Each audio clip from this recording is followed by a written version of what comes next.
UPM2, ¿merece o no ser un tema de Estado? OPP y Economía y el Ministerio de Economía, ¿están en sintonía o asoma una vez más como consecuencia de este asunto aquel fantasma de los dos equipos?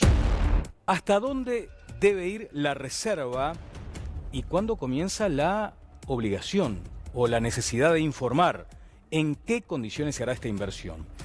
Y apenas tengo anotadas aquí algunas otras preguntas, un puñadito de preguntas para un tema tan complejo. ¿UPM tendrá tarifas reducidas de transporte de usos portuarios? ¿UPM tendrá también, por ejemplo, si le sobra energía, la posibilidad de venderse la UTE, pero por encima de la escala tarifaria local? ¿Qué leyes laborales pretende UPM?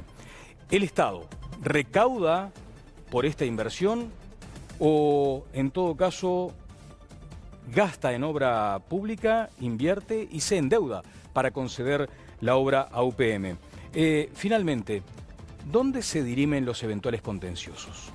Otra pregunta clave. ¿Cuáles son los plazos? ¿Hay fondos de garantías si la empresa incumple? Muchas preguntas. Buscaremos algunas respuestas. Tenemos a 3 calificados invitados esta noche. Son el doctor Enrique Viana, Martín Tierno, diputado del MPP, y además está el señor senador Javier García del Partido Nacional. Con ellos estaremos en instantes ingresando a este tema. Pero acabo de conocer a través de la información que brinda Telenoche esta decisión de la Asamblea de Clubes ratificando la fecha para el próximo fin de semana. Hay un lío enorme. Nadie entiende exactamente qué está sucediendo en la interna de una gremial de futbolistas que se ha dividido, pero que ha tenido consideraciones gravísimas a tal punto que no habrá fútbol en principio del lugar de los jugadores, pero sí los clubes lo han ratificado. Tengo a Edward Piñón, que está por aquí con información fresquita. Me pregunto si esta decisión de los clubes no agrava la situación. Edward, ¿cómo te va? Hola, Daniel, ¿cómo estás? Bien, buenas noches. Bien. Sí, obviamente que se agrava. Y me parece que es el principio de una gran guerra que se va a desatar en el fútbol uruguayo. Una guerra de consecuencias imprevisibles. Imprevisible. A ver, que los dirigentes hayan fijado la fecha a través de la mesa ejecutiva obedece simplemente a un hecho que ya estaba establecida la fecha porque se marca cada 2 etapas, ¿no? Entonces, como para que no haya ninguna situación que altere el cronograma ni que alguno piense que se fijó de una manera para perjudicar a otro. Claro.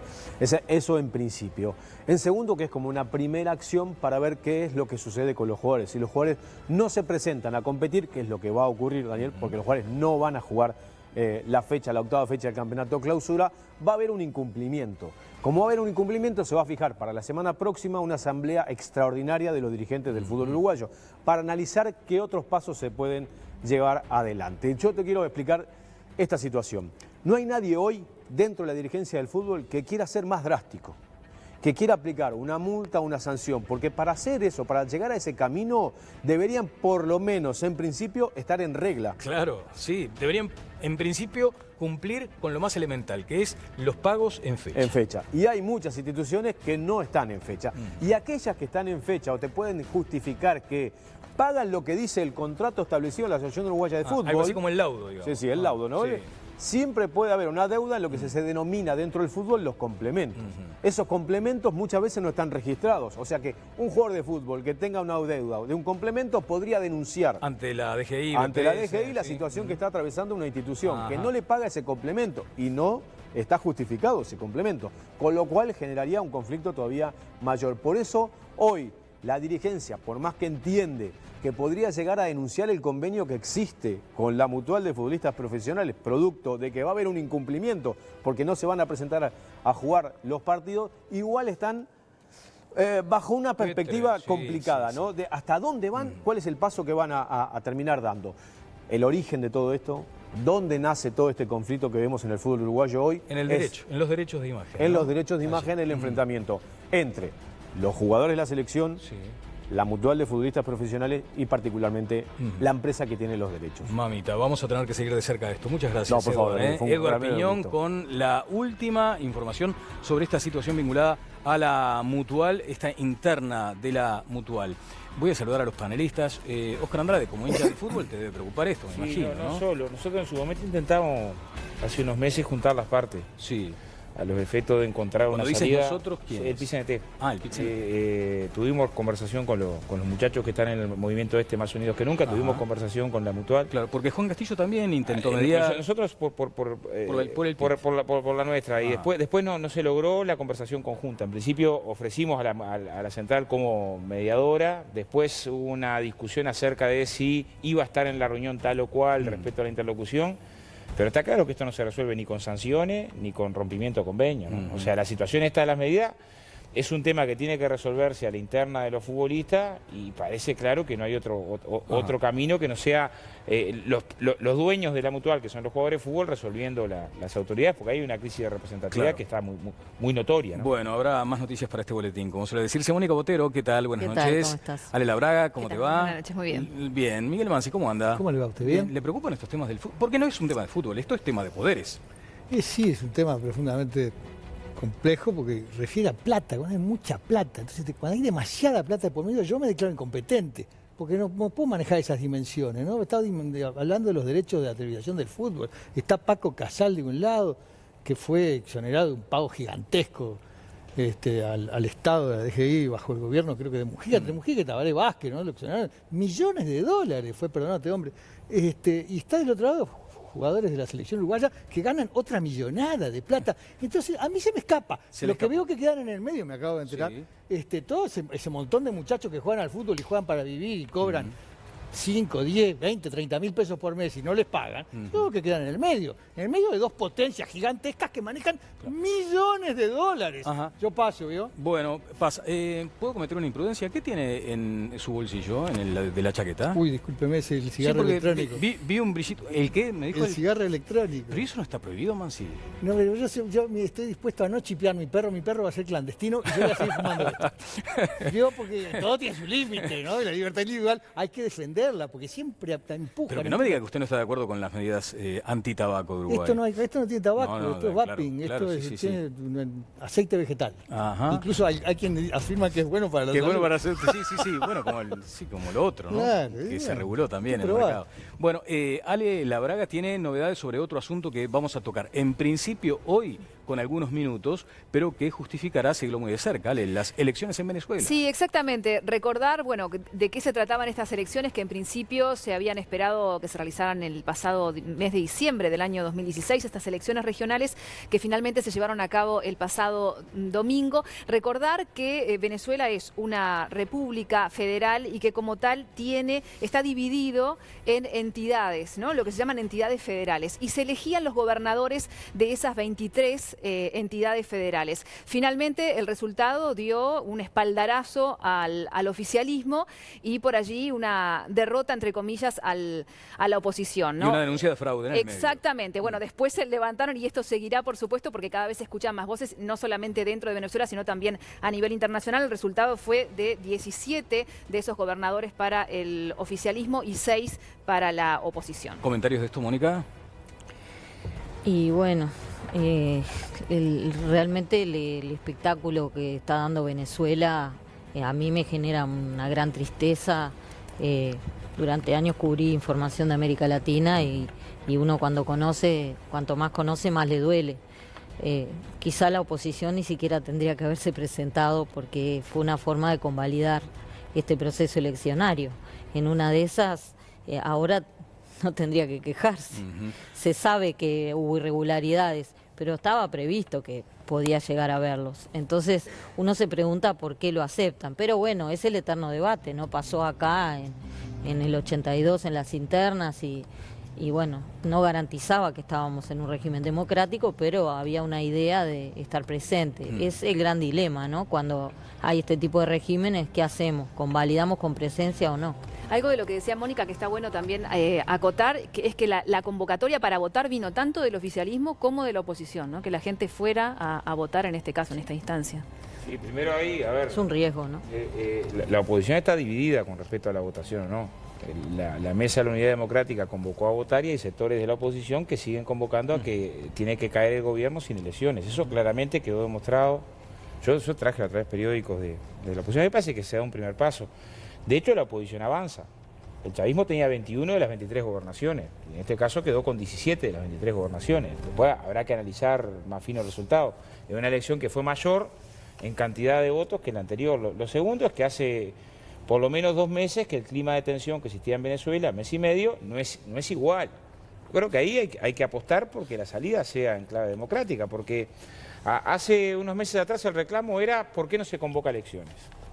Y ahora se convoca elecciones y tenemos discusiones, bueno, también que creo que hemos debatido bastante poco acerca de los parámetros del diálogo interno en Venezuela, que entre otras cosas modificaban la integración del Consejo Nacional Electoral. Pero esto lo reconoció la oposición. A ver, leamos el periódico Nacional, decía, bueno, parte de las cosas que se ofrecieron era postergar la constituyente y 2 nuevos integrantes del Consejo Nacional Electoral, uno elegido por la oposición y otro de consenso. Ajá. O sea, entonces, miremos todo el panorama, ¿no? Mirando todo el panorama, el secretario general de la OEA ha señalado que el organismo no reconoce el resultado de estas elecciones. Miguel. Miremos todo el panorama, efectivamente. Yo tengo la impresión de que la oposición tiene un pecado mayor que es sus eventuales divisiones y fracturas. Y francamente no entiendo qué había cambiado desde que en Venezuela moría una persona por día durante los 120 días que duraron las protestas callejeras, al día después cuando resolvieron asistir a la convocatoria electoral. Pero me parece lo más significativo, lo más ilustrativo de la situación, un tuit que circuló ayer o anteayer, con una frase de Stalin, se la atribuyen a Stalin, vaya a saber, quién sabe, no es así. Dice, no importa los que votan, sino los que cuentan los votos. Y que creo que ese es el caso, asistir a unas elecciones sin garantías. Es un gesto suicida. Ahora no seamos tan ingenuos de pensar que a la distancia, el compañero Andrade acá tiene información privilegiada porque se informa en la Embajada de Venezuela. Yo no voy a la Embajada de Venezuela, no tengo información privilegiada. A la distancia es un poco arriesgado jugar más fuerte. Pero a mí me da la impresión de que puesto en esa situación, en un marco donde no hay garantías a ningún efecto, bien distinto que en el 82, en el 82 veníamos de ganar en el 80, recuérdese, Mónica, en caso venezolano, donde no ofrecen garantías, donde se quebró, se rompió el orden jurídico por donde lo busque, yo no hubiera asistido a una elección. Pero lo que digo es que estaba el dilema también. Supongamos que la MUC conoce más que Mansi, ¿no? Y está en Venezuela y conoce más que Mansi, decidió participar de las elecciones, ¿no? Y tiene más datos de la realidad venezolana de por qué participó, ¿no? Y supongo que tendrá una información diferente a la que Mansi maneja, ¿no? Tengo 2 legisladores salvo aquí, que pensamos que son tan ingenuos que se están saliendo. Salvo que pensemos que son tan ingenuos que se equivocan, como se equivocó el PC1 en el 73 cuando apoyó el golpe. La gente se equivoca. El golpe que dio Bordaberry y el Partido Colorado, dígalo. El golpe que dio Bordaberry y el Partido Colorado. El golpe que dieron los militares, cuando no reconocieron al ministro de Defensa. No, señor, no es verdad. Y llenaron después de funcionar. Bueno, muy bien, gracias. Hay un hecho. Hoy hablábamos de las pasteras. Las pasteras en su momento generaron aquellos conflictos bilaterales terribles. Hay un hecho que no sé si va a generar un conflicto bilateral terrible, pero sí generó polémica. La visita de Randazzo a la chacra del expresidente José Mujica. Creo que tengo un material de eso. Me interesan apenas algunos comentarios del panel, porque además no quiero seguir haciendo esperar a los invitados. ¿Qué pasó en esta visita? Fue de 3 horas además. Randazzo habló de las aptitudes humanas, morales, políticas de Pepe Mujica, como lo llamó. Vamos a ver ese video. Para nosotros fue un placer escucharlo por más de 3 horas porque es un ejemplo, más allá de haber sido presidente de la República Oriental del Uruguay, más allá de su historia, que es muy rica, es un militante, un ejemplo de coherencia, un hombre que por encima de todo pone los valores, esos valores que lo hacen tan íntegro, que lo hacen tan sobrio, que tienen que ver con su forma de vida. Así que para nosotros es un placer escucharlo porque aparte es un referente para la política, no solamente digamos local, sino para la política regional. Hablamos de la realidad de la región, hablamos de la Argentina, hablamos de las perspectivas de Uruguay. Coincidimos plenamente. Pepe, más que yo digo que es un dirigente político, es un filósofo, un hombre que ya tiene 83 años y que tiene una perspectiva y una mirada de la vida que realmente es envidiable, y es muy importante nosotros que somos más jóvenes tomar esa experiencia tan rica que le ha dado la vida. Bien, orden alfabético, 20 segundos, cortita y al pie. Andrade. Sí, hay una cosa que es, cualquiera que haya estado fuera del país sabe, la figura de Mujica es una figura que afuera del Uruguay genera consensos amplísimos. Yo he encontrado gente de derecha, de izquierda, de centro, elogiando a Mujica. Y he encontrado desde empresarios a militantes, o sea, eso es así. Ahora, yo no tengo muy claro si hay voluntad de Mujica de influir en la campaña o de Randazzo de utilizar la visita en la campaña. O sea, que me parece que es más lo segundo que lo primero. También tiene una característica que recibe a todo el mundo, ¿no? Sí, más allá de lo que uno opine, me parece que Mujica es un instrumento de propaganda y es una máquina de conseguir votos, sobre todo de votantes del exterior, que tiene una admiración a la distancia y notoriamente el hombre lo hizo fue casi que un clip publicitario, ¿no? La compañera de lista a la Cámara Alta en Argentina, Flor Casamiquela, tuiteó ayer a la noche: Pepe Mujica tiene una mirada hacia el futuro muy enfocada en la idea de la patria grande, ¿no? Justamente de eso se agarraron tanto ella como Randazzo a la hora de hacer la previa, porque estuvieron haciendo una previa a través de las redes de que venían acá a reunirse con Mujica, y eso también hizo que Randazzo se diferencie de sus compañeros candidatos o de su competencia que estaban haciendo actos en la provincia de Buenos Aires. Sus 20 segundos, Mansi. Y efectivamente, es cierto lo que dice Andrade, que Mujica es un referente, sobre todo fuera de fronteras, casi unánime, como lo era Sanguinetti en su momento, ¿se acuerda? Pero lo que no sabe Randazzo es que además es un yeta, porque fíjese que este hombre apoyó a su mujer Lucía Topolanqui y remachó, se dio de cabeza contra el piso en la Intendencia de Montevideo. Después apoyó al Pacha Sánchez para presidente del Frente Amplio, se remachó de cabeza contra el piso. Así que la suerte de Randazzo yo creo que está muy comprometida. Bien, hay que decir también, sí, Randazzo efectivamente dinamitó los puentes con Cristina Fernández. UPM es un buen negocio. La pregunta es ¿para quién? El informe. Entre el gobierno y la finlandesa hay reuniones diarias y aparentemente el acuerdo se firmaría en estos días. ¿Cuánto tiempo se estima que duren las obras del ferrocarril que solicitan desde UPM? El plan para que el gobierno y UPM concreten esta segunda inversión incluye 3 etapas: diálogo, proyectos de ingeniería, licitaciones y autorizaciones. Desarrollo de infraestructura. ¿Cuáles son los términos de la segunda pastera con UPM? Hemos avanzado mucho a tal punto que estamos ya casi cerrando el acuerdo con UPM. Bien, diputado del MPP Martín Tierno, la pregunta queda instalada. Hubo varias preguntas, pero en principio esta última que señalaba. ¿Es un buen negocio para Uruguay UPM? 2. Bueno, buenas noches en primer lugar y muchas gracias por la invitación. 10 segundos. Claro. Por el tema anterior. Por el tema anterior. Mire que si abre la caja, si abre la caja, y además vamos a dejarle en incomodidad al doctor Enrique Viana. La visita de Randazzo. No precisa que Mujica se ayeta porque está lejos en las encuestas para ser senador de la provincia de Buenos Aires. Creo que vino a buscar algún voto de última hora, pero está muy lejos de llegar a los registros que tiene que tener para ser senador de la provincia. Bien, ahora permítame simplemente agradezco Javier García, senador. senador. Sobre el primer tema, Venezuela, porque no puedo dejarlo pasar. Sí. Yo creo que no admite 2 opiniones. Si usted tiene un país donde a los dirigentes políticos de la oposición los encarcelan, a los medios de prensa los censuran y los cierran, a los periodistas los exilian, al Parlamento los cierran y nombran una parodia de Asamblea Constituyente, si usted me dice que hay elecciones normales, no admite 2 opiniones. Si eso pasara en Uruguay, ninguno de los que estábamos acá teníamos dudas. Si pasa en Venezuela tampoco, y si pasa en las Islas Feroe tampoco. Eso es una dictadura por donde se lo mire. Doctor, su aporte. Con respecto al tema de Randazzo y de Mujica, yo creo que, tenemos que empezar a distinguir qué es politiquería de lo que es política. Yo creo que esto es politiquería. No es política. Lo que hizo Randazzo. Yo tengo un gran respeto por la política. Esto no es política. Lo que hizo Randazzo es lo que hizo Mujica. Es un acto de publicidad politiquera. Nada más. De un extranjero en un país vecino. Y el vecino que trae el extranjero como una forma de hacer campaña. Eso es politiquería. Eso está muy lejos de lo que debe ser la política. ¿Y en Uruguay predomina la politiquería o la política? Por momentos la politiquería. Y en la Argentina también. Es decir, es un mal que viene con la política. Es quizás del lado opuesto de la política. Está en el medio de 2 políticos. Con respecto a lo de Venezuela, yo voy a decir algo que quizás pueda asombrar. Sí. Pero en Venezuela hay oposición. Yo tengo mis serias dudas que en Uruguay exista oposición. Javier. Y la libertad es libre. Yo tengo el mayor respeto por el fiscal y tiene todo el derecho a opinar eso. Él y gente, por supuesto.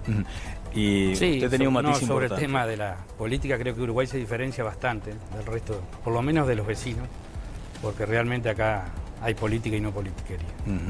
Bueno, nos podemos concentrar ahora en el punto. Pero había varios temas abiertos. Pero desde ya, y además con este panel de alta calificación. Venezuela porque si no, no entramos en bueno, sobre lo de Venezuela podría. Pero de cualquier forma, lo que decíamos, queda comprometido porque esto va a seguir más adelante. Vayamos al tema de UPM 2. La pregunta es esa, ¿no? Porque hay algunas dudas sobre el papel del Estado. Decíamos en el programa anterior, esa luz amarilla que se encendió cuando el 3 de Economía, Andrés Massoyer, decide dejar su cargo inquieto, en principio, por algunas cuestiones que estaban incluidas en esa negociación. Se dice que no hay secretismo, pero lo cierto es que no se conoce a ciencia cierta qué es lo que se podría llegar a firmar. Sí, hasta ahora. Creo que el presidente ha sido muy cauto. Los ministros que están trabajando en esos 8 grupos que se conformaron, encabezados por OPP, han sido cautos. ¿Y dónde está la frontera entre la reserva y la necesaria información que debe expresarse primero al sistema político? Sí, tampoco supimos mucho cuando se negoció con Montes del Plata, por ejemplo, ni cuando se negoció con UPM la primera vez. No tuvimos un año diciendo que íbamos a firmar la semana que viene. ¿Dónde está la cautela? Hace un año que están diciendo la semana que viene firmo. Y entonces, quede tranquilo, mi hijo, que ya le vamos a contar cuando sea más grande, usted ahora no puede entender, después le vamos a contar. Pero cállate la boca, firmá y el día vemos. Hace un año que están diciendo firmo la semana que viene. ¿Dónde está la cautela? Uno empieza a negociar y las negociaciones se dilatan en el tiempo. Que cautela. Porque muchas veces la empresa pide más de lo que el Estado o lo que el gobierno está dispuesto a dar. Pero eso habría que preguntárselo a quienes están en el Poder Ejecutivo. Yo creo que se ha ido negociando de la mejor manera, se está muy cerca de cerrar un acuerdo que para el Uruguay es muy importante. Para el Uruguay es importante. ¿En qué términos, diputado? Y creo que en términos de PBI, creo que en términos de desarrollo para la región centro, una región muy deprimida. El diputado Tierno es del departamento de Durazno. Claro. Por los anuncios la pastera va a estar en nuestro departamento, pero muy cercana a Paso de los Toros. Sí. Es una región, para los que la conocen, que hasta ahora no se ha instalado ninguna industria. Eso generaría muchísimas fuentes de trabajo genuinas, aparte de cuando esté en construcción la planta, si se da. Y creo que le viene bien en un momento que el desempleo, si bien se ha estancado, generaba ciertas dudas hace un par de meses. Bueno, esto nos da una proyección de que el Uruguay va a seguir creciendo, de que vamos a seguir bajando el desempleo, que el PBI va a seguir creciendo y que muchos uruguayos que no acceden a puestos de trabajo en esa región y en varias regiones del norte de nuestro país van a tener posibilidades de acceder. Fiscal Viana. Usted usó la palabra correcta. Es un negocio, ¿no? UPM es un negocio, ¿no? Montes del Plata fue un negocio, Botnia fue un negocio. Un negocio privado, creo que no estamos todos de acuerdo. Los funcionarios públicos pueden hacer negocios privados. ¿No hay artículos del Código Penal que lo impiden? ¿No hay artículos de la Constitución que lo impidan? Yo creo que los contratos de inversión son contratos de corrupción. Lo digo así directamente. De corrupción, no la corrupción puntual, concreta, del soborno, de la coima. Creo que son contratos de corrupción como lo sostenía Montesquieu, como lo sostiene un norteamericano, Glitgard, como lo sostuvo Mariano Grondona. Son contratos, mecanismos de corrupción sistémica, de corrupción estructural, en la cual el Estado negocia cosas innegociables, entre ellos la separación de poderes, la soberanía parlamentaria, la soberanía del pueblo, la prórroga de jurisdicción, una serie de elementos que no son negociables se pasan a negociar en un contrato privado. Ahora, Enrique, permítame simplemente una precisión, porque de pronto en la casa quien está escuchando dice, ¿y cuál es la idea? Encerrarnos detrás de un muro, no permitir las inversiones, no atender a aquellos bienes superiores que necesita la sociedad, como por ejemplo el trabajo. No firmar contratos de inversión, no firmar contratos que favorecen la corrupción de las instituciones públicas. No firmar ningún contrato, por definición. No firmar contratos de inversión, no firmar tratados de inversión como sostenía el Frente Amplio y sostuvo durante tanto tiempo el Frente Amplio. No firmar tratados de inversión, no firmar el Tratado del CIADI. El Uruguay en 1965, gobierno colegiado, votó en contra del CIADI. En 1999 votó a favor del CIADI y a partir de ese momento se firmaron los llamados tratados de inversión de segunda generación, que suponen, entre otras cosas, que la voluntad de una empresa privada manda más que la voluntad del pueblo. No nos con lo cual aislamos. la democracia desaparece. Bien, no nos aislamos, dice usted. Con ese concepto que usted maneja, no nos aislamos. No nos aislamos, nos convertimos en una comarca, dejamos de ser una república, una democracia. Cosas mucho peores que aislarnos. Yo creo que está bueno que hoy en día todos el sistema político concuerden que es necesaria la inversión. Hagamos un poco de historia. Esto no nace ahora y no nace con la primera planta UPM. Esto nace en el año 85, con la ley forestal. Una iniciativa que no recuerdo fue el senador Sumarán y que respaldó el gobierno de turno. No acompañó el Frente Amplio. No hablaban de celulosa en aquella Luego, época. No se hablaba de celulosa. Todo el proceso. La celulosa apareció mucho después. Vamos a redondear, pero la celulosa sale de los árboles. Entonces, pero no se hablaba de celulosa, se hablaba de casas de madera doctor, y de elementos de construcción. Doctor, ¿puedo terminar? Sí, sí, sí. Ahí va. Bueno, entonces, ley forestal. Después viene el gobierno de Sanguinetti, impulsa el gobierno del Partido Nacional, gobierno de Jorge Valle, y se empieza todo el proceso de negociación para la instalación de una pastera. ¿Cuál era la opinión, antes del 2005, cuál era la opinión del Frente Amplio? Ríos de tinta en contra. Gana el Frente Amplio. Antes que asume el doctor Tabaré Vázquez hay una reunión. ¿Con quién se reúne? Con los principales de Bosnia y Ence. ¿Y qué dicen los principales de Bosnia y Ence? Todavía no había asumido el doctor Vázquez. Está todo arreglado. Entonces, para corregir, con el mayor respeto a Martín Tierno, al diputado Tierno, no es verdad que no hubo información, porque la instalación de la primera planta pasó por todos los partidos políticos mayoritarios, por el Partido Colorado, por el Partido Nacional, y la instaló el Frente Amplio. Y la de Montes del Plata es toda del Frente Amplio. El problema no es que se instale una planta, el problema es que tenemos derecho a saber qué es lo que se está negociando. ¿Por qué? Porque primero, no hay ningún motivo para que sea confidencial. Una cosa que se ha reservado. ¿No hay motivos para ninguno, que sea confidencial? Ninguno. Que se ha reservado, usted no lo dice en la Plaza Independencia, no pone en la cartelera. Pero en el Uruguay la tradición fue que las grandes decisiones en todos los gobiernos democráticos del 85 a la fecha, que no son muchas, lo hizo el presidente Sanguinetti, lo hizo el presidente Lacalle con el Mercosur, lo hizo el presidente Valle o el presidente Sanguinetti con la crisis financiera, lo hizo el presidente Tabaré Vázquez con el tema de la petrolera, lo hizo para la renta petrolera y no lo hace para la renta papelera. Entonces uno dice, ¿por qué este oscurantismo y falta de transparencia? Porque aparte hay un elemento, Daniel, permítame, que no se puede pasar por alto. Lo que se comprometa atraviesa este gobierno. Entonces los demás gobiernos, que nadie sabe de quién van a ser, no solo tienen el derecho, tienen la obligación de saber lo que compromete el actual. Bien, quiero ir con el panel. Antes, por una alusión, diputado Tierno. Sí, no, yo estoy seguro que la información en estos días va a estar llegando a los líderes políticos. En el Parlamento, la comisión que yo presido, la de Transporte y Obras, el diputado Laizola del Partido Nacional convocó a los dos ministros, a Astori y a Rossi. Pero el pescado nosotros habilitamos la convocatoria, a pesar de que había compañeros que estaban, por lo menos manifestaron que estar en contra, porque entendemos que es bueno que se le dé la información a los parlamentarios en el lugar antes de que se tiene esté firmado, Martín, el tema es que aquí va a haber una responsabilidad. Los ministros están convocados. No. ¿Por qué no al pueblo? Y en el Parlamento es la caja de resonancia del pueblo. De los diputados y de los senadores. ¿Por qué no al pueblo? No, la comisión tiene derecho a saber. La comisión puede ir cualquiera y las actas son públicas. No está encerrado en ningún lado. Se propuso que todo se iba a hacer pero no lo propuso el Frente Amplio. No, el Frente Amplio directamente no quiere mostrar las cartas. Hay una propuesta del Partido Nacional, la va a mostrar. Estamos al final de la negociación. Aquí hay un problema que no es la confidencialidad. Creo que hay mucha... La confidencialidad Enrique, voy a ir con usted. Antes cerramos, por favor, diputado. Sí, no, que se está a punto de cerrar por lo que dijo el presidente en esta semana o la semana que viene. Tanta ansiedad para saber lo que se está negociando, creo que estamos todos de acuerdo en que hay que manifestarle. Gracias, Javier. Al pueblo. Gracias. Sí, a ver, Enrique, por favor. Faltan horas. Bien. La confidencialidad es un síntoma. Faltan horas. La confidencialidad está grabado. Daniel, la confidencialidad es un síntoma. Es la fiebre del paciente enfermo. El doctor me lo corregirá si estoy equivocado. La confidencialidad oculta algo. Esto es como la infidelidad conyugal.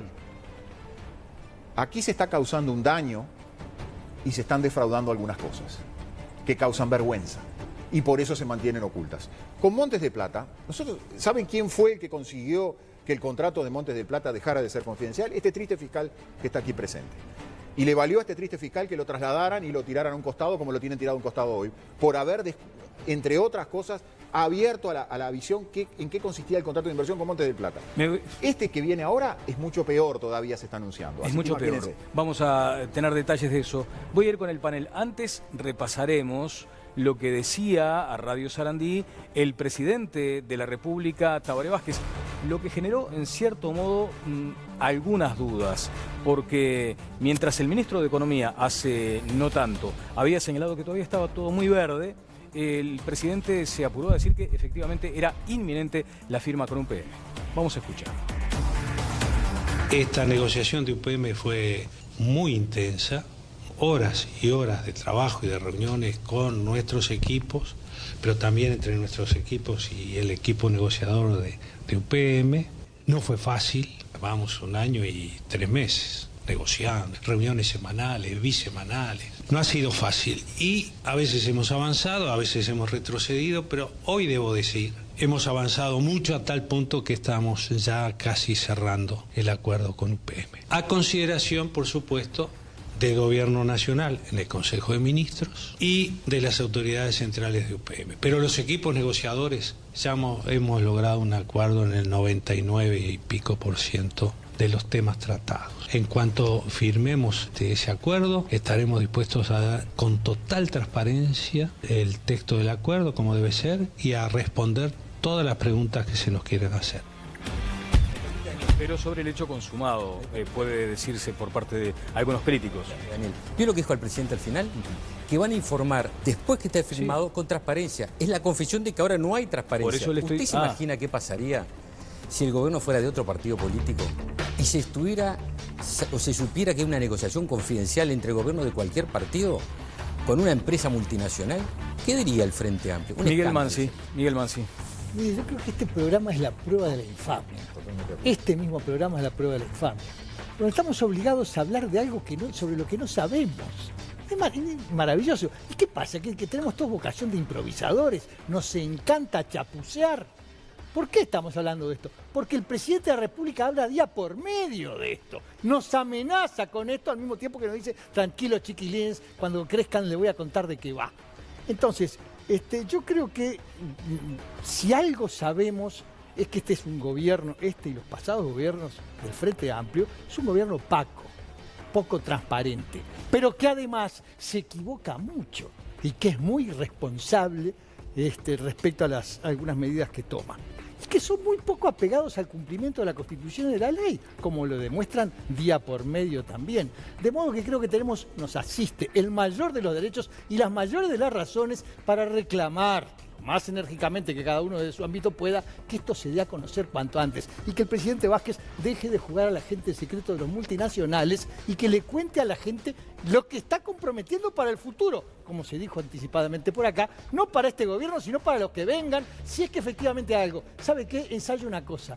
¿Sabe por qué dice que va a dar a conocer esto apenas se firme? Porque se va a firmar viru. Se va a firmar lo que en el ámbito internacional en inglés se conoce como un MOU. Memorandum of Understanding, que no es nada, es una declaración de voluntad como en buena medida fue el episodio del acuerdo gremial que se firmó y sobre el cual seguramente puede dar más cuenta nuestro compañero en la siniestra Andrade. Nada. ¿Qué van a firmar los finlandeses con un país que le debe $1.000 millones en infraestructura? Nada van a firmar. Van a decir, si vos haces el tren, de repente yo pongo la planta. Mónica. Sí, me parece que hay quizá dos frentes para analizar este tema. Uno es el lado de la comunicación, que es de lo que venimos hablando básicamente, que es el hecho de que me parece que el Poder Ejecutivo sigue teniendo problemas con su política de comunicación, con la forma en que le traslada a la gente esto que está negociando y en especial en este caso el presidente y sus asesores. Por un lado, y un problema, una dificultad de comunicación con la oposición. Como decía el senador García, acá desde que se reinstaló la democracia hay una cultura de consultar a los líderes de los otros partidos, la típica llamada telefónica que siempre se hacía, para por lo menos decirle, mirá, te tengo en cuenta, estoy haciendo esto. Después, obviamente, que toma la decisión. Y después el otro aspecto es el aspecto de si al país le conviene o no tener UPM. Yo creo que la oposición, la inmensa mayoría, está de acuerdo y en general los ciudadanos que apoyamos la apertura al exterior y a las inversiones y a los tratados con el mundo y a integrarnos en el mundo como hoy lo requiere el mundo, estamos a favor. El gran problema es saber que también está el otro frente interno, que es el frente ambiental, y el hecho de que la gente quiere saber qué se pactó con el PIT-CNT, por ejemplo, que sabemos que hubo, cuáles son los beneficios tributarios que va a tener una pastera y quizá podemos pensar en que si son tantos los beneficios para el país, se puede crear un fondo que permita bajarle la presión tributaria a los empresarios locales. por ejemplo. Hay muchas cosas para conversar. Varias sobre de las tema, preguntas ¿no? que se planteaban al comienzo, Óscar, a ver. Sí, simplemente un apunte, ¿no? medio Porque dice, asombrado. todo el sistema político no concuerda con esta inversión. Unidad Popular se opone al modelo celulósico forestal, lo dice Martín Barrero, creo que es de Durazno, Sí. Barrero. Sí. A ver, primero habría que atemperar, ¿no? Nosotros tuvimos este debate hace un mes y medio atrás, lo tuvimos con Miguel y lo tuvimos con Conrado, donde el planteo era, UPM no existe. No existe, no hay ninguna posibilidad de instalación, ninguna, por lo tanto los anuncios públicos respecto a las negociaciones son una farsa que se inventa para tapar los problemas del país, ¿no? Entonces, no se puede hacer ese discurso un día y al otro día venir y decir, bueno, me falta información sobre la instalación inminente. Porque uno te dice así, bueno, entonces le erré cuando hice la apreciación de que lo que teníamos arriba de la mesa era una farsa para esconder los problemas del país, ¿no? Porque fue colocado en esos términos. Yo pediría después que Archivo revise tanto a Mansi como a Conrado, que cuando tuvimos este debate acerca de la instalación de la planta de celulosa, con todas las contradicciones que lo tiene. A ver, a mí no me gusta la zona franca, ni la ley de inversiones, ni nada. Y comparto lo que dice la CEPAL, que el gran problema de la desigualdad en América Latina tiene que ver con que las empresas que reportan 3/4 partes de la ganancia tributan por el 5%. El problema es que esas empresas tienen sartén por el mango en general y vienen e imponen condiciones. No solamente acá. La discusión que tuvimos este año en Maldonado acerca de las excepciones, ¿no? De las exoneraciones para que inversiones vinieran, ¿no? Y tenías una discusión y mira, hay una cantidad de inversión inmobiliaria que viene si le exonerás del punto de vista de la ordenanza municipal determinadas cosas. Ahí me dio gracia, lo acompañamos, acompañamos a la Intendencia del Partido Nacional en la necesidad de que había que, en estas circunstancias, mucho desempleo en Maldonado, había que tomar medidas que a mí no me gustan, de decir, bueno, mirá, tenés que ser flexible con la ordenanza. Ahora, ¿es porque querés favorecer la inversión extranjera o es porque tenés miles sin trabajo en Maldonado? Ahora, ¿hay un pacto, como dice Mónica? No, yo no sé, Mónica, me explica No, después. no, yo no digo El pacto, acuerdo, digo que dijo una pacto, charla, dijo una pacto. charla. No, hubo un acuerdo, está publicado en todas las redes, salió en todos los portales, dice lo que dice, lo podemos defender en cualquier lado lo que dice. Secreto, nada, Del primer al último punto está escrito y está publicado lo que se acordó, que dice, si se instala la pastera, capaz Mónica no le echó, si se instala la pastera, antes hay que prever los alojamientos de la gente, si se instala, para que no pase lo que pasó en Fraivento, trabajadores hacinados, si se instala la pastera hay que prever la alimentación y el transporte, si se instala una pastera hay que prever con tiempo la capacidad de delegados con formación para los temas de salud y seguridad, ¿Por qué no firmó el Zunca, Óscar? porque es una obra muy compleja. Si se instala la pastera, hay que prever la formación. ¿Qué pregunta, Miguel? ¿Por qué no firmó el Zunca ni el UNRWA ese acuerdo? Hay que prever la formación. Firmó la central. Hay que prever la formación. ¿Por qué no firmó el Zunca hay ni que el UNRWA, prever, que está dentro de la hay obra? que prever la ¿Pero formación. se puede responder esta pregunta? Sí, claro, firmó la central. Somos parte de la central. Pero la central no es el que está en el Obrador, en el Obrador está el Zunca y el UNRWA. De vuelta. Después aclarar un tema que es formal. Yo le digo, si se instala la pastera hay que prever la formación profesional porque si no, muy difícil que trabajadores de Durazno, de Tacuarembó, puedan participar en la planta. Ahora, eso de secreto, nada. Sí se instala, ¿no? Ale, ¿qué preguntó la cuenta de Twitter de, primero, algunos comentarios tuyos? sindical. Un minuto. Eso fue lo que ¿Qué preguntó la explícamelo, cuenta de a ver. Twitter? A ver, ¿Qué por pasa? favor. Lo que Bueno, quiere señores, que le pisen el la tema cuenta de de Twitter, ¿Pero Ale, qué por parte favor. se A pactó? ver, señores, por favor. Pase. Lo que Ale, les preguntábamos por favor. puntualmente. Bueno, a ver, señores, Ya vamos a ir. por favor. Silencio, ahí está.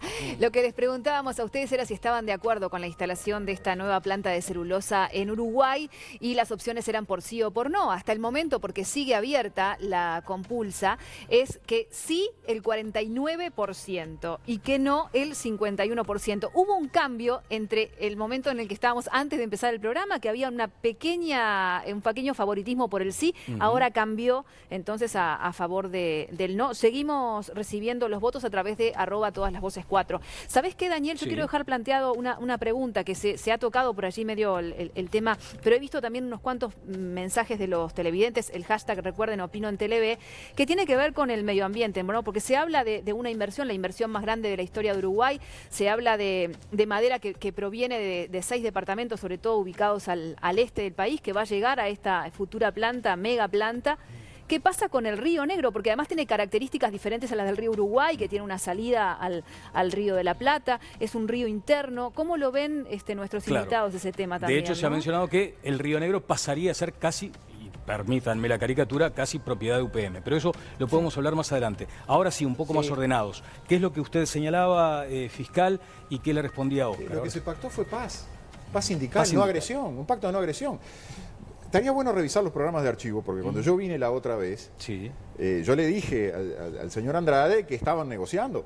Con la empresa. El señor Andrade se hizo un poco el sota que no se entendía, y estaba negociando, y él era uno de los negociadores. O sea que más que él no debe saber nadie aquí de la negociación. De este contrato no debe saber nadie. Me dejaba, Daniel. A ver, yo tengo ventaja con el fiscal Viana, que trabajé 3 años en Monte del Plata. Claro. Y cada vez que hubo una violación laboral hubo un conflicto. Cada vez. O sea, el fiscal Viana no pisó la obra. Ahora, nosotros cada vez que hubo una violación laboral, cada vez todo lo posible para que no se instalara. Cada vez que hubo una violación laboral hubo un conflicto. Y cuando tuvimos que ir a la huelga, fuimos a la huelga. Y cuando tuvimos que ir a la ocupación, fuimos a la ocupación. ¿No? O sea, ¿usted leyó el contrato acá, de Monte del de Plata? vuelta. Acá, respóndame, ¿usted leyó alguna vez el contrato de Monte del Plata? Estoy respondiendo lo que vos acusaste. Vos Vamos hablas a de paz ordenarnos sindical. con respeto. De vuelta a lo que digo. Lo pidió la empresa. De vuelta a lo que digo.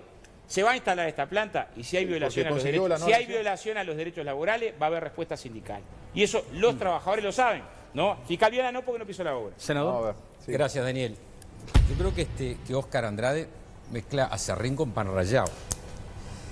2 cosas voy a decir. La primera, ¿qué tiene que ver las inversiones de Maldonado que pasaron por todos los organismos institucionales? Todos, junta departamental, todo, con una negociación secreta a sola firma, donde el presidente de la República no sabemos qué otorga en materia tributaria, no sabemos qué otorga en materia medioambiental, no sabemos qué otorga en materia laboral. A ver, Óscar, no, puede ser que no haya entendido, pero es la primera vez que se privatizan las relaciones laborales. Andrade logró una cosa bárbara, privatizó las relaciones laborales y le agregó otra cosa. Andrade no trabajó en Monte del Plata, Andrade estaba en planilla en Monte del Plata. Mire, le voy a contar. Le hizo una entrevista a Montevideo.com el 21 de octubre del 2013. Le dicen, vos ahora no estás en una obra, no trabajás. Le dice el periodista, Talía Fierro, creo que se llama. Gerardo Teolefa. Y dice Óscar, estoy en Monte del Plata. Por convenio colectivo, los dirigentes del sindicato tenemos 55 días de fuero anual, más una bolsa de horas que se distribuye. En el convenio con Monte del Plata, firmado en agosto, se generó una licencia más amplia para los compañeros que estamos en la dirección nacional. No. Sí, y usted le repregunta la pregunta 23. Y dice, ahora, en la práctica, en la práctica, no estás trabajando. Utilizás el fuero que te permite el convenio colectivo. Sí, no estoy trabajando. Hasta septiembre del año pasado, por menos un día o 2 tratamos de vincularnos a la planta. De vuelta, Javier. Vamos a hacer una cosa. No seas mal. Mira, Javier, yo tengo un año menos que el candidato que vos votaste a la presidencia, ¿no? Un año menos, ¿no? En historia laboral lo llevo robado. Bueno, parece robado, de vuelta, robado, pero déjame redondear. Trabajaste menos que Isidro Cañones. De vuelta, Javier, hay 7.000 trabajadores, vamos a respetar el uso de la palabra de cada uno. De vuelta. Y en la Cámara hay 7.000, de vuelta, Javier. Hay 7.000, de vuelta, Javier. Javier, tú le vas a permitir a responder. Hay 7.000 trabajadores que estuvieron en Monte de Plata. ¿Saben lo que hicimos? No hicimos en Monte de Plata, como hay 1.000 y pico que estuvieron, de vuelta. Hay 1.000 y pico. La licencia sindical en Monte de Plata se consiguió al año y pico de instalación de la planta. De vuelta, al año y pico de instalación de la planta por convenio colectivo. Ahora, fíjate lo que es la condición, ¿no? Óscar, sos tú el que quisiste que trabajaste. Déjame terminar, porque no es muy un difícil, mínimo Javier. respeto por el uso de la palabra de cualquiera. En historia laboral, por favor, al candidato a la presidencia que vos votaste, lo llevo robado. Bueno, robado, de vuelta. Yo estoy hablando contigo, yo veo que de acá vuelta, decís que no trabajaste. 87 en Roselo. De vuelta, pero déjame terminar. Así yo te dejé terminar. Sí, claro. 87 en Roselo, 88 en Vicentín, 89 al 92 en la Panadería Colón, 93 al 96 en Milarena frente al Hospital Militar, 97 en la Escuela 195 en Pando, 98 en el shopping de Punta Carreta en los estacionamientos con Texas, 99 a 2000 trabajando en la pasiva, 2000 a 2004 en Vialidad, 2004 al 2006, toda la historia laboral, ¿eh? Ahora, me gustaría que vos me trajeras acá la historia laboral del candidato a la presidencia que vos votaste. Robado lo llevo. En Monte de Plata estuve en Texas. En Texas, en carpintería. En Monte de Plata también figurás como las otras, pero te agrego más. Cuando fuiste a la Cámara. ¿Cómo como las otras? Cuando fuiste a la Cámara. Pero ¿cómo como las otras? Sos un atrevido, estás hablando de cosas que no conocés. Sos un atrevido.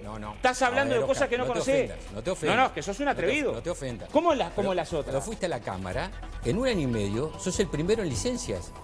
Se ve que es costumbre. Óscar Andrade, 100 días de licencia en un año y medio. Sí, pero Óscar, no sea malo. Menos si querés te explico cada una de esas cosas. No. Cada una de esas cosas está para explicar. Bueno, voy a decir un par de cosas. A ver, Óscar, por favor, dame un minuto. Lo que nosotros pretendemos aquí, les consta, hoy estamos en el programa, Mique, 62.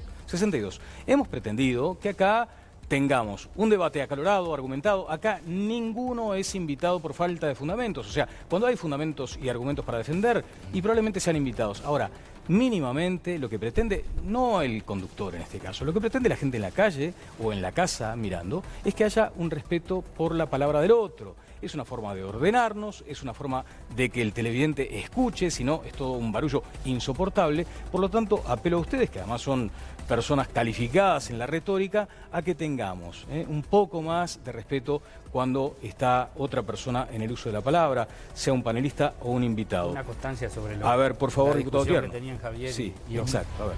Nosotros, yo integré la Comisión de Legislación Laboral en el periodo pasado y fuimos a Monte del Plata. Y Óscar estaba trabajando.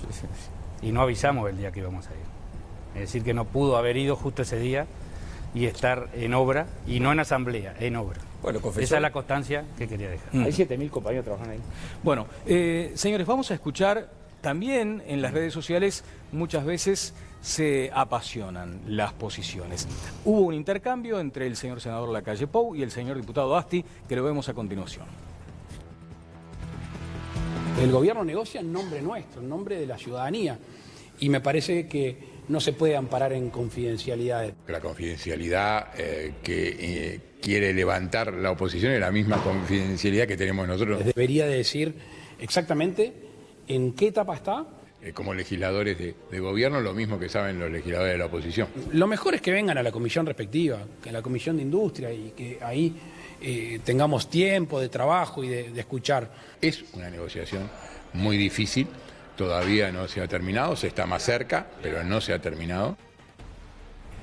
Bueno, este era si se me permite el término vulgar, el chisporroteo entre el senador Lacalle Pou y Alfredo Asti, que ponía énfasis en el tema de la confidencialidad. Aquí hubo un matiz con el tema de la reserva necesaria y de la información pública. Usted insiste, fiscal, que esto debe ser de público conocimiento, con toda la acepción que esa frase tiene. Yo lo que insisto es que no debe haber contratos de inversión. Los Bueno, contratos claro, de inversión son mecanismos por los cuales Pero esto parece dejamos un hecho. de ser una república y dejamos de ser un Estado soberano y dejamos de ser una democracia.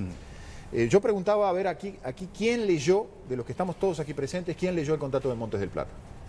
El contrato de Montes del Plata, entre otras de las cosas que establece las llamadas cláusulas de estabilidad o de congelamiento del derecho, que supone anular en gran medida la soberanía legislativa, anular la posibilidad de que los legisladores puedan legislar contra los intereses de la empresa. Mejor dicho, los legisladores pueden llegar a legislar contra los intereses de la empresa, repito, es una cláusula específica en el contrato de Montes del Plata, pero si lo hacen hay que indemnizar a la empresa y hay que compensar a la empresa. Eso se llama las cláusulas de congelamiento del derecho, las cláusulas de blindaje. Es eso lo que buscan estas empresas, obtener impunidad, obtener un feudo. Se habló del tema del medio ambiente. En el tema del medio ambiente pasa lo siguiente, pasa como muchas de las relaciones personales. Es necesario corromper la integridad moral de una nación, contrato de inversión, para poder destruir la integridad física de una nación, medio ambiente. Miguel. Yo qué conducta, ¿no? Correctísimo, la verdad. Un lord Muy inglés. muy bien. Dos apuntes. Una digresión a propósito de lo que está diciendo el fiscal, de lo que agravia a la República, a la soberanía, los contratos de inversión. ¿Sabe a qué me hacía acordar? A los contratos con la FIFA para hacer un mundial. Mire usted, pasa lo mismo, ¿no? Hay transferencia de jurisdicción, de soberanía, vienen otros y hacen lo que quieren. Pensé en el mundial, del cual desde ya estoy en contra, definitivamente. Y hay corrupción. Pero ¿cómo? Siempre que hay mucha plata hay corrupción. Es que van muy asociados. Otro detalle del que nos estamos olvidando es que este asunto de la confidencialidad y las cláusulas que se están negociando con UPM2 le costaron el cargo al número 3 del Ministerio de Economía, tipo que venía acompañando el proceso y los gobiernos frente amplistas desde el primer día. Y este hombre, Massoyer, a quien no conozco, pero por lo que sé es un técnico de primera línea, además un hombre íntegro, renunció al cargo, era el tercero del Ministerio, hombre de confianza de todo el sistema y del equipo que gira alrededor del presidente Vázquez y del ministro Astori. Nos olvidamos de eso. ¿Por qué se fue Massoyer? Yo me muero de ganas de saber por qué se fue Massoyer. Pide la palabra Mónica. Creo que para volver a reubicar de qué estamos hablando. Por un lado, me parece que hay que ponerse en el lugar del gobierno y están negociando una inversión de 4.000 millones de dólares que va a salvar y que va a impulsar la economía de una manera muy tentadora. si uno se pone en el lugar de ellos, más allá de que comparta o no, pero hay que ponerse en ese lugar. Y la otra parte está pidiendo una cierta confidencialidad. Creo que quizá ese es un gobierno que nosotros elegimos para representarnos y para negociar en nuestro nombre. Hay una oposición que creo que tiene derecho a participar, por lo menos a ser informada, y que los que votaron a esa oposición y tienen a sus representantes en el Parlamento deberían confiar, porque llega un momento que vamos a tener que confiar en los representantes. Estamos en una sociedad donde hiperdemocrática, donde todos queremos saber todo y que nos informen de todo y tener derecho a cuestionar todo. Eso es espectacular. Mónica, ahora, pero... también puede trabar el ejercicio de un gobierno, ¿no? Por estamos hablando de cuatro cosas. Ahora sí, pero me permito simplemente abrir un paréntesis con el diputado Tierno, porque se han mencionado algunas cuestiones que tienen que ver además con la localización de la planta. El otro día estuvimos con Telenoche en la localidad, en Pueblo Centenario, que es donde podría estar instalado UPM en toda esa área, y allí había conformidad de la gente. Es lo que perciben ustedes, diputado, que la gente está...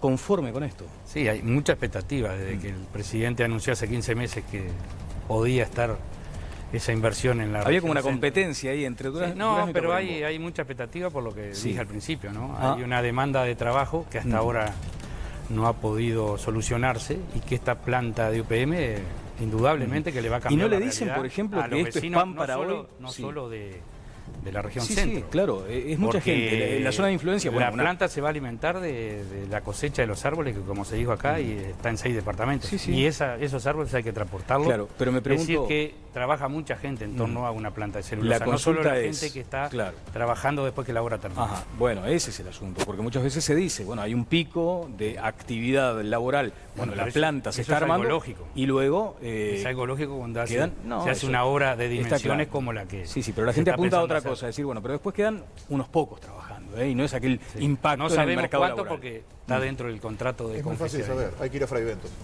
Vayan a Fray Bento. Sí, hemos ido. Vayan y vean en Fray Bento. a la planta Yo conozco de UPM, Fray Bento, no conozco en Monte obra y del después Plata, de pero Fray Bento conozco porque viví toda mi Hemos niñez. ido. Viví toda mi niñez en Fray Bento. Fray Bento sigue siendo la misma ciudad humilde y pobre de hace 40 pero años. Y pregúntele créame usted a que varios me duele. empresarios de Fray Bento. Ah, empresarios sí. Y a varios Empresarios trabajadores que bárbaros. tuvieron la oportunidad. Sí. Gobernamos para los empresarios. No, Eso ya lo pregúntele a tenemos varios claro. trabajadores, a En ver el qué Uruguay pasó. gobernamos para los empresarios. Bueno, eso es lo que dice ¿Sabe usted. cómo Creo le que llaman no. a los contratos de inversión en Perú y en Chile?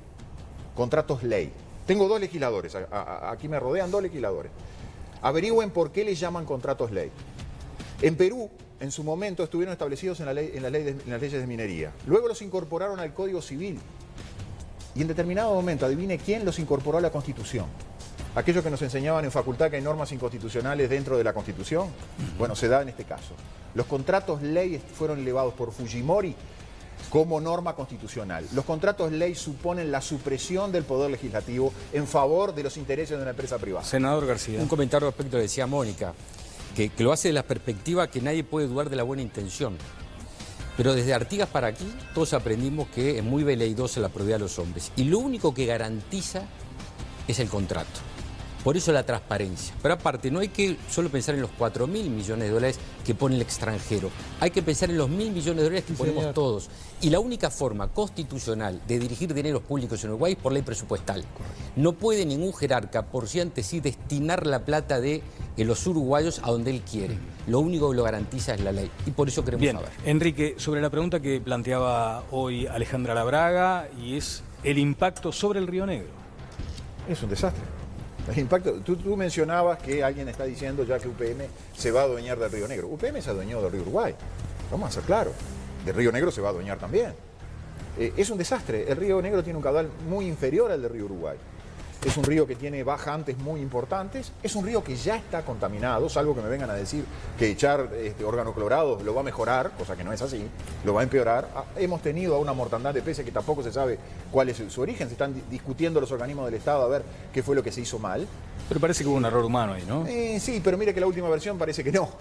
Ahí ya UTE parece que se quiere sacar las responsabilidades también. Pero fueron técnicos de UTE los que admitieron el error. Sí, bueno, posiblemente. Ese es el gran problema que tenemos. El Estado, en la medida que se vuelve socio del gran contaminador, llámese UPM, llámese Monsanto, en medida que se vuelve socio, es un cointeresado. ¿Podemos confiar en ese Estado o no? En ese Estado no podemos confiar. Claro, eso es lo que... Ese es el problema de los contratos de inversión. Lo que se busca, permítame, con Enrique, los contratos de inversión sí. es eso, anular el Estado. Convertir al Estado en un Estado contratado. Mantengamos la línea que venimos bien, Mónica. Y la sí. justicia no da garantías, porque uno lo que se pregunta es que hay normas legales, hay incluso en el Ministerio de Vivienda y Medio Ambiente, hay instancias de contralor, hay informes de impacto. Pero además otra cosa, ¿no se va a plebiscitar todo esto en el 2019? ¿No corre demasiado riesgo el gobierno si hace un desastre tan grande? La democracia, sí, Mónica, no funciona con un pase libre de un gobierno que hace lo que quiere por afuera de la ley. La idea es que la oposición se entere. Hay normas legales, la justicia existe, lo que pasa es que hay concesiones en materia tributaria, en materia medioambiental, en materia laboral, que los uruguayos, el sistema político, tiene derecho a saberlo. No hay razón para esconderlo. ¿Por qué se esconde? Yo pregunto, más cuando te va a comprometer a ti, si fueras dirigente de un partido político X, y tenés posibilidades de asumir el gobierno, tú tenés que saber a qué se comprometió el anterior, porque los países no son puntos, son procesos. Y por lo tanto, un presidente tiene que pensar en el que viene después, no importa el partido que sea. Oscar, eso lo dije primero, a ver, el Partido Nacional tiene representante en la Comisión de Legislación del Trabajo. En todo caso nos puede chiflar y si quiere saber la información de los detalles del convenio que está publicado, el convenio laboral, los conoce.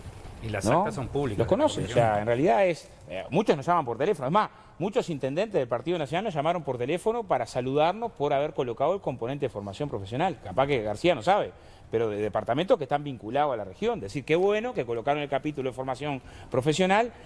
Esto para García es privatizar las relaciones laborales. Yo no lo entiendo, capaz que me lo aclara. Porque si cada empresa tiene sus propios marcos de relaciones laborales, fíjese lo que trae el Uruguay.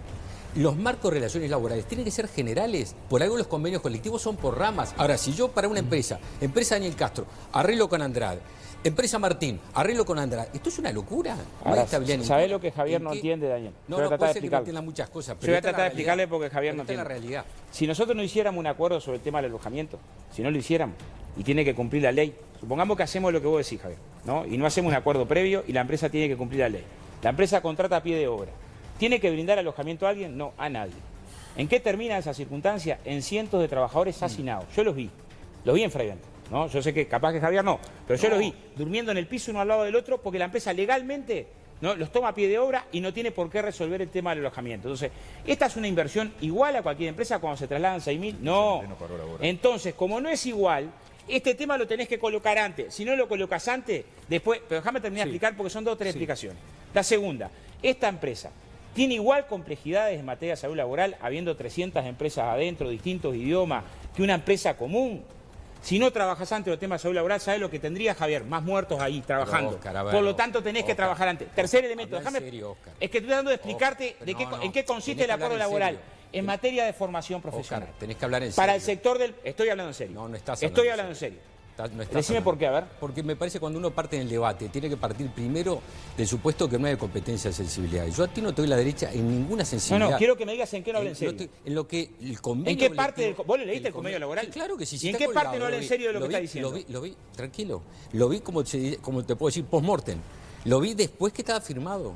¿Y desde cuándo tengo que mostrar mi convenio laboral? El que representa el sindicato somos nosotros. Oscar, ¿yo puedo terminar? Oscar, ¿mañana quieren participar del convenio colectivo? Lo increíble de esto es que ese convenio que yo califico de privatización de las relaciones laborales fue hecho por una sola razón. Porque la empresa necesitaba que no le suceda lo mismo a la UPM2 que le pasó a Montes del Plata. Porque va a poner 4.000 millones de dólares y no quiere que lo ocupen la planta. ¿En qué parte dice eso de la ocupación? Como cuando garantiza que todos los procesos de negociación previos a la declaración de conflicto... Eso es lo mismo que dice el convenio colectivo de la industria. Pero Oscar, ¿sabes para qué está? Eso es lo mismo que dice el convenio colectivo. Te pido que lo leas porque no lo conoces. Es más, el convenio colectivo de la construcción es más exigente que eso. Yo te decía que tú no respetás a los demás, porque tú cuando se discrepa pensás que el otro está en inferioridad de condiciones. No es bueno eso, no es democrático. Lo que digo es que seguro no conoces el convenio de la construcción. No, pero ¿cómo no lo voy a conocer, hermano? Bueno, entonces ¿sabés qué más exigente que eso? No seas malo. El convenio colectivo general es más exigente que eso. Tú te metiste en el... Porque tú sos un dirigente político. Tú no sos un dirigente sindical. Tú sos un dirigente político y fuiste a defender al gobierno. Y a entregarle a la empresa UPM2 lo que está pidiendo la empresa para la inversión. Creo que dijo el señor Eso fiscal. que está diciendo es un absurdo, Javier. No es un absurdo, es la realidad. ¿Sabes cuál es la diferencia? Que yo te lo puedo demostrar. Que no le pasara lo mismo. ¿Sabes cuál es la diferencia, Javier? Y tú, como dirigente político, no sindical, Oscar, déjame meter una frase. Como dirigente político y no sindical, fuiste a entregarle lo que necesitaba el gobierno. Déjame aclararte dos cosas sin faltarte respeto. Primero, te agradezco. Ser o no dirigente sindical lo definen los trabajadores. En la Constitución votaron 30.000. No lo definís vos con un discurso. En segundo lugar, yo te puedo mostrar acá lo que UPM pedía hace un año. Y te puedo mostrar el resultado de la negociación. Vos no conocés eso. Yo sí. Y si es todo secreto, hermano, ¿cómo va a conocer? A ver si nos entendemos. ¿Desde cuándo un convenio? ¿Desde cuándo los partidos opinan en un convenio? Hay un diálogo. Pero permitime un poco. No. ¿O es que acaso un convenio colectivo de la Constitución tenés que opinar? Gracias, Miguel. Miguel está pidiendo la palabra. Miguel está pidiendo la palabra. Gracias. A ver, Miguel, que te voten los trabajadores para definir. Tú sos representante de un partido político. ¿Cómo perdemos la línea? Voy a ir a la tanda, Voy a ir a la tanda. Si no logramos respetarnos y mantener la línea, lamentablemente tenemos que acomodarnos en otros términos. Miguel Mansi está pidiendo la palabra. Adelante, Miguel. Yo quiero volver sobre un punto que levantó el senador García, que me parece bien importante, porque se va a acabar el programa y nosotros venimos hablando de la eventual inversión de 4 o 5 mil millones de UPM y no hablamos nada de la contraparte, de lo que se obliga al país. Naturalmente es puras especulaciones, porque no estamos a la vista de los convenios. Yo quiero poner dos cosas arriba de la mesa. Eso, a lo que se obliga al país, es materia de infraestructura, que se habla poco, porque se dice 1.000 millones de dólares para establecer el ferrocarril central del Uruguay. Hoy entré a la página web antes de ir para acá, no hay nada. En la página web no hay nada, no hay un pliego, no hay una agenda, no hay nada, es una vergüenza. ¿En qué página, Miguel? La página web de Ferrocarril Central del Uruguay se llama, que es el proyecto que lanzó Rossi en presencia del presidente de la República con bombos y platillos, algo así como el 5 o 6 de agosto del año que corre. Es un apunto. Las concesiones ambientales, las concesiones tributarias. Todo lo que el Uruguay se compromete a poner, que naturalmente interesa a todos los uruguayos porque involucra no solo al patrimonio, sino a la soberanía, como anotaba el fiscal. Quiero hacer una última y renuncio a bueno, a ver. Oiga, ¿quién firmó la confidencialidad? La famosa confidencialidad que se viene invocando una y otra vez para amparar el secretismo con el que se viene manejando. ¿Quién la firmó? Hay un acuerdo firmado. ¿Pero quién firmó ese acuerdo? ¿En virtud de qué normas? ¿En virtud de qué marco jurídico? ¿Quién se obligó en nombre mío a mantener esto en secreto? Quiero ver esa firma, quiero ver por lo menos la cláusula de confidencialidad. ¿No me quieren mostrar el acuerdo? Muéstreme la cláusula de confidencialidad, dónde está firmada y en qué se ampara. Gracias. ¿Qué dice la gente en la calle? Porque además, esto decíamos con el señor diputado Tierno, generó expectativas en Durazno, en una zona muy golpeada además, donde no hubo, como usted señalaba, inversiones, bueno, de este porte ni que hablar, pero no hubo inversiones que generaran por lo menos un aliento de posibilidad de empleo. Pero ¿qué dice la gente más aquí, en la zona sur? A ver. ¿Está de acuerdo con la instalación de una nueva planta de celulosa en nuestro país? No, no estoy de acuerdo. Sí, estoy de acuerdo. Sí, de acuerdo. Sí, estoy de acuerdo. No, no estoy de acuerdo. Sí. Sí, estoy de acuerdo. Sí, estoy de acuerdo. No, no estoy de acuerdo. Sí, cómo no, yo estoy de acuerdo. Sí, estoy de acuerdo. No. ¿Está de acuerdo con la instalación de una nueva planta de celulosa en nuestro país? Algo de lo que decía Miguel Mansi, no es que tengamos aquí la capacidad de talentear y de chamullar, pero existe una inquietud, reflejada, por ejemplo, en estos sondeos, como el micrófono de todas las voces instalado allí en la inquietud de la gente. Hay quienes tienen ciertas reservas, la mayoría considera que es bueno para el país. No se refleja lo que dice la opinión de la gente en las encuestas con la encuesta que están haciendo ustedes. Acá amplia mayoría a favor. ¿Y cómo vamos a ir? Y acá no sé cómo ya vamos. lo estoy haciendo un refresh. Estamos en no sabe. 55% dice que no, está de acuerdo, sabe? 45% dice que sí, se amplió un poquito el margen respecto al no sobre el sí. 55 no. Va en contra de lo que dijeron. Mientras el pueblo no sepa, el pueblo no tiene capacidad de decisión. Hagamos que el pueblo sepa todo, que escuche todas las opiniones. ¿El PIT-CNT está a favor de la confidencialidad? No. ¿Y por qué no lo manifiesta y sale a manifestar que está en contra de la confidencialidad? Internamente lo que tenga que hacer, ¿no? Acá. Ahora, yo de vuelta, ¿no? Pero, acá no está, pero no lo dice. Pero, a ver, de vuelta. Ni con la zona franca, ni con la ley de inversión. Conceptualmente, te puedo decir, yo ponía el ejemplo en Maldonado de una circunstancia concreta. Vos podés no estar de acuerdo que se modifique la ordenanza y tener una circunstancia social que te obliga a la modificación. ¿En La de Valleja ordenanza. hubo algo parecido? En La Valleja hubo algo parecido. Te digo una cosa, que en ese caso acompañamos. Ahora, de vuelta. A mí me gustaría que Javier García, pues yo no me quiero enojar, ¿no? Pero me diga qué cosa entregamos. ¿Qué cosa entregamos? ¿No? Porque es un planteo muy duro, ¿viste? Entonces me vas a tener que explicar qué cosa en el convenio laboral está entregada. ¿Cuál? El agotamiento, llamamos, lo acaba de decir el fiscal en 3 letras. La paz sindical. ¿Qué es lo que le ¿Dónde pidió? dice eso? ¿Puedo contestar? No, Sí, pero sí. muchacho, es lo que fuiste a firmar. ¿Pero dónde dice eso? ¿Por qué fuiste a firmar? Porque UPM, no te lo dice. Es lo que tú sabes que decía que tú fuiste a arreglar. Porque UPM necesitaba que no le pasara, después de poner 4.000 millones de dólares, que no son 2 monedas, como le pasó a Monte del Plata. Dijo, yo voy a poner 4.000 millones de dólares para que la barra de Andrade me lo ocupe. No, muchacho, acá viene Andrade y firma. Yo voté esa ocupación. Acá firma, y lo hace en doble condición. Javier. Lo hace en doble condición, de dirigente sindical y ¿Y qué dirigente es lo que firma? dirigente ¿Dónde dice no político. ocupar? Y firma un acuerdo donde todo el proceso de conflictos va a llevar un largo mecanismo. ¿Qué largo para que mecanismo? ninguno, ¿Pero qué largo mecanismo, Javier? Tranquilo, para que ninguno de los muchachos ocupe la fábrica. Porque pone 4.000 millones de dólares de Oscar. Que tú Pero no sabes dice eso que se dice en ningún lado. 3 condiciones. Pero hermano, tú sabes cómo es esto. Sí, claro, Tres- claro tres- que sé tres cómo es esto. condiciones. El que sabe Las poco sos exoneraciones vos. tributarias, ¿ves cómo cuando un comunista No, pero- tiene eso? Cuando una persona discrepa con él, Claro, pero agravia. no es contrafáctico, Y yo no Javier. agravio. ¿Pero cuál es el hecho agravio? objetivo. Yo le digo que sabés poco, ¿No es Javier. especulación eso? No, no es especulación. No es para- contrafáctico. no es contrafáctico. Porque si no hay no es algo que contrafáctico. esté- o sea, porque si, si no, no no lo se dice hubiera- expresamente. No, Daniel, porque si no no se hubiera juntado. ¿Por qué se juntaron? Porque lo que le estaba pidiendo es De vuelta, venga el ZUNCA, Daniel, ¿me dejás? venga el UNRWA, venga el OPP, voy a venga el contigo, Ministerio de un Economía minuto, y acá sí. me ponen que no ¿Me me ocupan dejás la planta. ¿Me dejás Dame explicar? un minuto, Oscar, por favor. Sí, decía sobre este tema. Sí, correcto, pero es notorio que la empresa exigió que el PIT-CNT, el brazo duro, el brazo conflictivo, el que me puede arruinar mi negocio, viniera acá a pactar paz sindical. Si no, yo no me instalo. La empresa extorsiona y pide condiciones. En su momento, con el tratado con Philip Morris, Mujica lo dijo.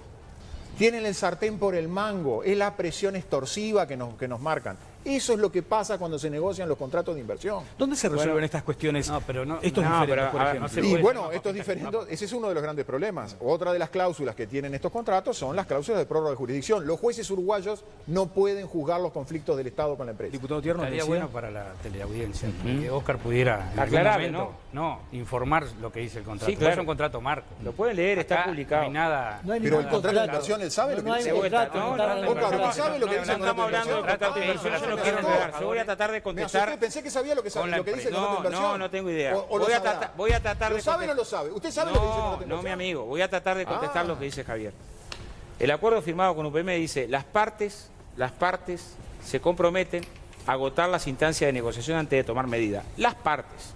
Esto implica que no puede haber ni un despido, ni una sanción, ni una rebaja categoría, ni una reestructura de ninguna empresa hacia Ni adentro, una ocupación. hacia ningún trabajador, Pero antes, Dice la de ley vuelta, laboral. antes de agotar las Dice la ley instancias de laboral, no precisa negociación. un contrato para eso. De vuelta, el Con convenio compás. colectivo de la construcción dice lo mismo. Entonces, O sea, ¿para qué fuiste? de vuelta. ¿Para qué fuiste? Traté de explicarte, dice lo traté mismo. de explicarte recién. Capaz que no entendés o querés que la gente no entienda. no. Te explico de vuelta por qué era importante Insista, salud el laboral, grupo aquel. por qué era importante el alojamiento, por qué era importante el traslado, por qué era importante la No, formación claro. profesional. Bueno, esos cuatro componentes Fuiste los porque tus negociamos compañeros que fueron a antes. Finlandia se vinieron con ese deber. Nunca fui a Finlandia. No, tus compañeros Lo que fueron a negociamos Finlandia antes. se vinieron con ese deber. Lo Por negociamos favor, antes. Después lo que tenés es especulación. ¿no? Yo puedo no. pensar que Javier es un loco jodido. ¿no? viaje- Digo, mira, el viaje- no, pienso yo- que Javier es un loco jodido. Entonces pienso que El es un viaje loco a jodido. Finlandia, el Lo viaje que a está Finlandia. firmado es lo El que viaje está a Finlandia no Déjame fue de terminar. turismo, Lo que está hermano. firmado es lo que está firmado. Y lo que está firmado es lo mismo que dice el convenio colectivo Bien. de la construcción. Gracias, Lo mismo. tengo que ir a una pausa. Luego de ella ya... Además tengo un consejo de Ale, ¿no? No me olvidé hoy, por suerte. Luego de ella vamos a venir ya con el redondeo de una primera parte, porque quien imagine que un asunto de tanta sensibilidad, de tanto impacto, se reduce a un programa de televisión en un rato, está equivocado. Lo seguiremos, haremos el intento por explicar algunas de estas cuestiones tan complejas. Luego de la pausa, la palabra final de los panelistas, de los invitados. Ahora el consejo de Ale. Sí, atención, porque Paganini Rossi te ofrece un 30% de descuento en un gran colchón, con 5 años de garantía y a un precio chiquitito. Resortes importados, línea Supreme, 2 plazas, última generación, no se dan vuelta. Precio de lista 9.990. Precio final 6.990. Somier completo, precio de lista 17.130. Precio final 11.990. Y las almohadas van de regalo. Comunicate por WhatsApp al 094-503-278.